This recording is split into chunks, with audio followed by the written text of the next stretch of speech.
CWC के कल के रेजोल्यूशन में थी कि हम महिला आरक्षण इन्हीं 543 लोकसभा सीटों पर चाहते हैं और चाहते हैं कि 25 साल तक इस पर फ्रीज लगा दी जाए।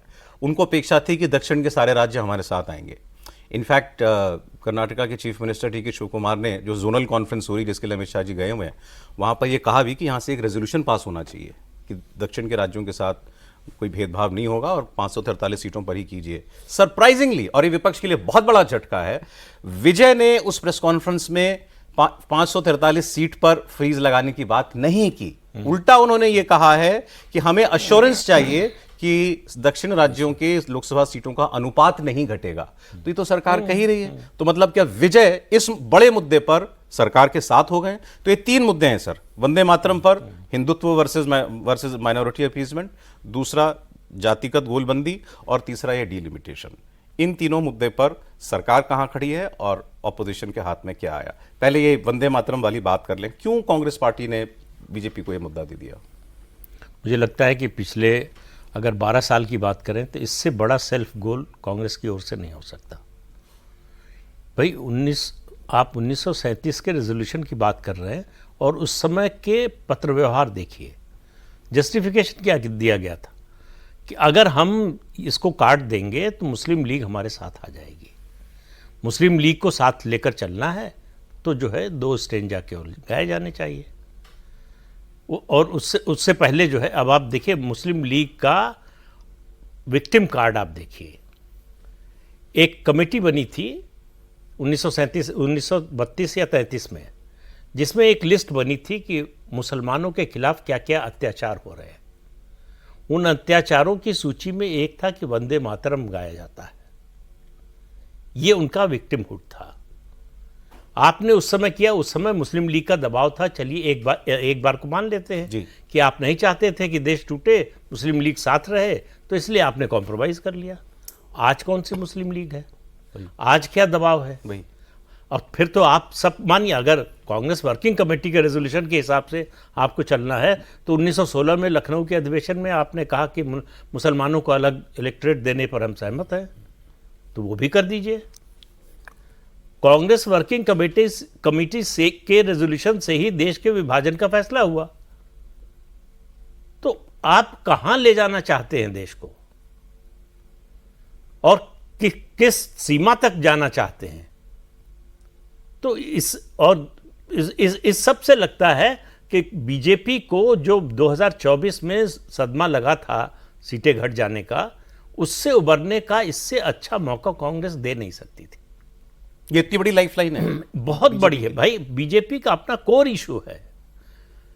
कल्चरल नेशनलिज्म बीजेपी का जनसंघ के समय से है, कोई आज से नहीं है। और पार्टी को छोड़ दे तो आरएसएस के समय से। बीजेपी को फायदा तब है ना कि उसके कोर वोटर के अलावा भी अगर किसी को कांग्रेस के स्टैंड पर एतराज हो, ये दिमाग में लोगों के आएगा ना भाई कि आप वंदे मातरम का विरोध क्यों कर रहे हैं, जो विरोध मुस्लिम लीग कर रही थी। उस वक्त तो जिन्ना का ब्लैकमेल था। मतलब एग्जैक्ट वही आपका स्टैंड है जो मुस्लिम लीग का था। तो ये कांग्रेस का स्टैंड क्यों होना चाहिए? और वो भी आज की तारीख में। उस समय का फिर भी आप जस्टिफिकेशन एक बार दे सकते हैं, आज तो कोई जस्टिफिकेशन भी नहीं है।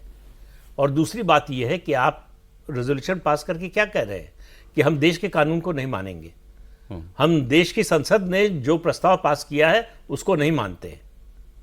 आपके पास ये ऑप्शन ही नहीं है, किसी भी भारतीय नागरिक के पास नहीं है कि देश का जो कानून है उसको नहीं मानने का ऑप्शन नहीं है। आपके पास ऑप्शन सिर्फ 2 है कि आप पूरा गाएंगे जब गाएंगे। जो गैर सरकारी कार्यक्रम है उनमें यह ऑप्शन है कि आप चाहें तो न गाएं। न गाने का ऑप्शन है, अधूरा गाने का लेकिन अधूरा गाने का नहीं है। तो इसलिए कांग्रेस जो है वो एक तरह से कन्फ्रंटेशन इनवाइट कर रही है कि हम ये करेंगे, हमारे ऊपर मुकदमा कीजिए। तो ये जो है इशू बनेगा। तो इस इशू के बनने से तो बीजेपी का ही फायदा है। अब कौन सा हिंदू है जो बीजेपी का समर्थक नहीं है, केवल उसकी बात कर रहा हूं। हाँ, जो कहे कि वंदे मातरम जो है नहीं गाना चाहिए,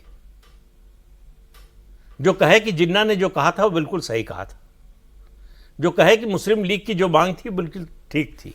सर वो वर्ग है ना जिसको ये लगता है कि हिंदू वर्ग जिसको लगता है कि या लगेगा कि बीजेपी ये मुद्दा जो है हिंदू मुसलमान या आपकी पोलराइजेशन करने के लिए लाई है और कांग्रेस ने मना कर दिया कि हम वो सब ठीक है जब तक इस पर कानून नहीं बना था। हाँ, जब तक कानून नहीं बना था तब तक आप ये कह सकते थे कि भाई आप दो ही गाइए, दो ही गा रहे हैं, लंबे समय से दो गा रहे हैं, तो ऐसी क्या जरूरत है, आप पोलराइज करना चाहते हैं, आप डिवाइड करना चाहते हैं, ये सब आरोप आप लगा सकते थे। तो पहले तो आप जब संसद में ये प्रस्ताव आया तो खड़े होकर बोलते इस पर, तब तो आप बोले नहीं, तब वॉकआउट करके। तो जब बोलने का समय था, ये मुद्दा अपना मुद्दा जो है स्थापित करने का समय था, तब आप भाग गए। तब उनको दोनों तरफ का, इस तरफ का ज्यादा डर। वही तो तय, ऐसा दो नावों की सवारी होती नहीं है। दो नावों की सवारी करेंगे तो आप बीच में गिरेंगे ही गिरेंगे। आपके हिसाब से ये सेल्फ गोल है कांग्रेस का, क्लियर, बहुत बड़ा सेल्फ गोल है और बीजेपी को इससे बड़ी नैरेटिव अपना सेट करने की अपॉर्चुनिटी नहीं मिल सकती। शायद इसलिए अमित शाह जी आज आए भी। अब इसके क्यों किया कांग्रेस ने अलग अलग, इसके कोई बिल्कुल प्योरली वोट अरिथमेटिक से भी जोड़ के देख सकते हैं कि उनको अपना वोट बैंक को ज़्यादा अश्योरेंस देना था, माइनॉरिटी वोट बैंक को, तो उसके लिए किया। या कल जो राहुल गांधी ने सर सीडब्ल्यूसी की मीटिंग में बोली बहुत सारी बातें, उससे भी कोई इशारा मिलता है इसका। जैसे राहुल गांधी ने वैसे तो बहुत कहा प्रधानमंत्री के लिए, कहा पीएम इज स्कैर्ड, उन्होंने कहा this government is going to go, ये सरकार जा रही है, this government will not last long, Modi is finished, Modi and Amit Shah are scared, their time is over. और वहां उसके बाद उन्होंने ये कहा, कांग्रेस के लोगों से ये कहा, खुलकर बिना संकोच के, बिना हिचकिचाहट के अपनी आइडियोलॉजी की बात कीजिए। तो वो शायद आइडियोलॉजी यही है कि भाई ठीक है, हमें आपके नैरेटिव में हम नहीं फंसने वाले, जिसको वो सेक्युलर नैरेटिव बोलते हैं, जिसको सबको साथ लेकर चलने की बात वो करते हैं, वो उनका फॉर्मुलेशन है। तो वो कह रहे हैं खुलकर रहो, इस पर आपको अपोलोजेटिक नहीं होना है, डिफेंसिव नहीं होना है कहीं भी, या उसके लिए किया है। देखिए सौरभ जी, आपको नहीं लगता कि इतने पिछले कुछ वर्षों से, जब से राहुल गांधी एग्रेसिव हुए हैं, किस मुद्दे पर कहीं सरकार के किसी भी देश के हित में, आप चाइना के मुद्दे पर कहिए, पाकिस्तान सिंदूर के मामले में कहिए, लगातार जो है उनको यदि इस पर करना है तो इसलिए नहीं, और दूसरा एक्सपोज हो गए उस समय जिस तरह से सोनिया गांधी जी ने, मल्लिकार्जुन खड़गे ने, राहुल गांधी ने शुरुआत करके जैसा किया, उस दृश्य को जस्टिफाई करने के लिए वर्किंग कमेटी से प्रपोजल करा लिया। उसको जस्टिफाई करने के लिए किया है। जो मैं समझ पा रहा हूँ, मैंने कहा मेरी किससे बात इस बारे में नहीं हुई, लेकिन मैं जो समझ रहा हूँ कि देखिए वो विरोध करते थे, वो करते अपनी सभा में, मान लीजिए आप जैसे अभी प्रदीप जी ने कहा कि आप अपनी मीटिंग कर रहे हैं, हम लोग मान लीजिए बाहर कहीं एक मीटिंग कर रहे हैं, उसमें आप जितना गाएंगे नहीं गाएंगे, जनगण मन नहीं करेंगे, आप उसको भी आप कह सकते हैं भाई हम आए, हमने एक मीटिंग किया। लेकिन सार्वजनिक स्थान पर जो संसद में पास हो चुका है, इसको करने के लिए तो चूंकि आप असल में एम्ब्रेसिंग सारा ये होगा कि तीन ही लोग जिम्मेदार हैं जिन्होंने गड़बड़ कर दिया। दूसरा, आप ये मानिए, मैं आज भी आप कहूँगा कहीं सर्वे करा लीजिए अपने पास, तो कई सर्वे के लोग हैं, कई मुस्लिम लोग भी इस चीज़ को, ये हमारा इशू नहीं है ना, मुस्लिम में भी भारत, मतलब मैं तो आज भी विश्वास करता हूँ कि खाली हिंदू ही कुछ नहीं, उन लोगों में भी जो समझदार हैं, कोई IAS है, कोई प्रोफेशनल है, कोई कंपनी में काम कर रहा है, यार क्या बकवास कर रहे, तुम काहे के लिए इस पर झगड़ा कर रहे हो, उनके लिए ये मुद्दा नहीं है।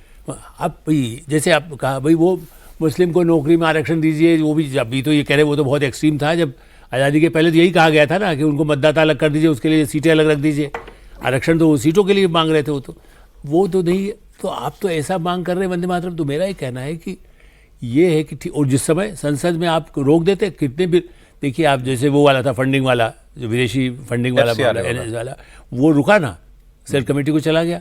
आप इसमें भी ऐसा कर देते कि ये नहीं पास हो पाता वंदे मातरम, आपने उसको उस समय होने दिया, संसद में रिकॉर्ड में ना आए, मैं कह रहा हूँ ना, वो इंटेंशन था।